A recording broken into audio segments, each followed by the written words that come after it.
Today, we're diving into a children's book that's, well, it's so much more than just a story. It's this incredible African folktale all about human potential. And you know it's got to be powerful when it gets a stamp of approval from Archbishop Desmond Tutu himself. So I'm going to start with a question for you, and it gets right to the heart of this whole thing. Are you a chicken or are you an eagle? I know, it sounds a little weird, but just stick with me here. This one question, it's the key to everything we're about to talk about. All right, so first up, let's just get into the story. It's this beautiful fable about a creature who totally forgot how magnificent it was. So, picture this. There's this massive storm, and afterwards, a farmer finds this tiny, helpless baby eagle. He's a good guy, so he takes it home, and with the best intentions, really, he puts it right in the chicken coop with all his other chicks. I mean, the eagle's safe, it's got food, but it's living a life that it was just never, ever meant to live. Okay, so there are really three main characters you need to know about. First, you've got the farmer.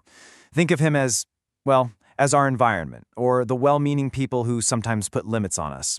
Then, of course, you have the eagle. That's us, right? Our hidden potential, convinced we're something we're not. And then, the game changer, the farmer's friend.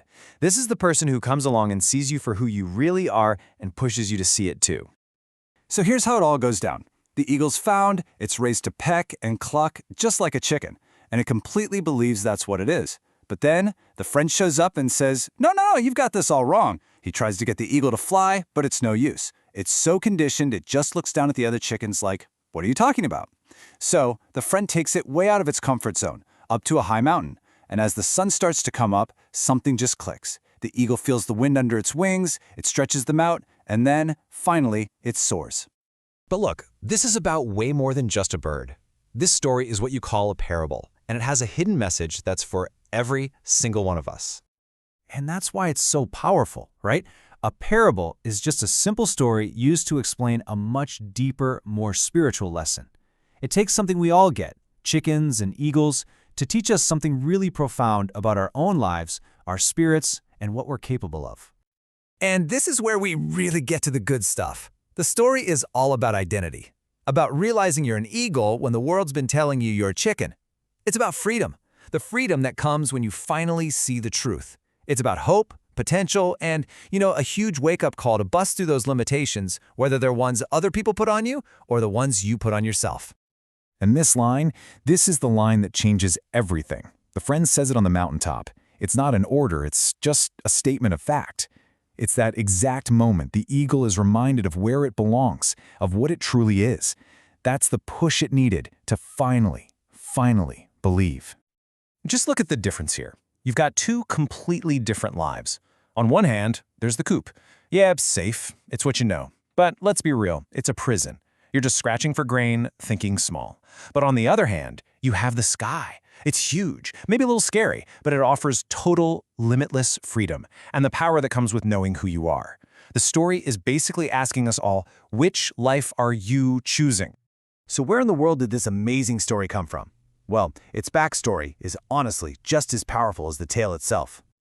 It's had quite a journey. It started out as a folk tale passed down by word of mouth in the early 1900s. Then, way later, in 1982, it gets turned into the book that many of us know. And then, in 2000, it got this gorgeous full-color update, bringing the whole message to a brand new generation. The person we really have to thank for this story is Dr. J.E.K. Agre from Ghana. He was this incredible educator and missionary, and he shared this story all over Africa. But for him, it wasn't just some cute folk tale. No way.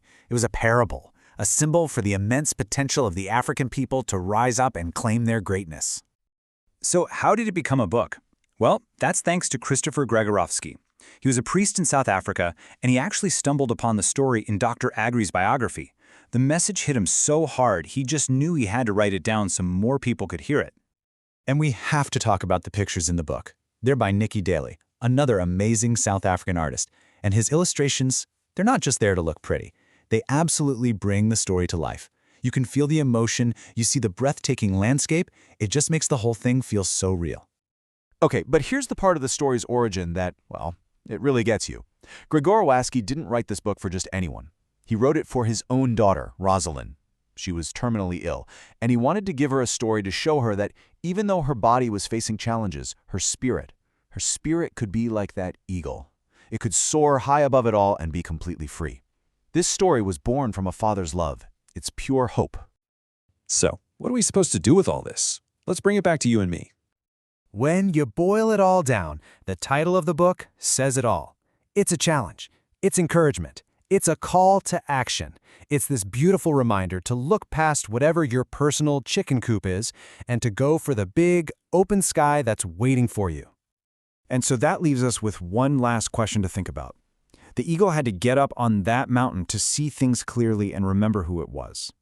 So the question for you is, what mountain do you need to climb? What new view do you need to get to finally unlock your own potential and really learn how to soar?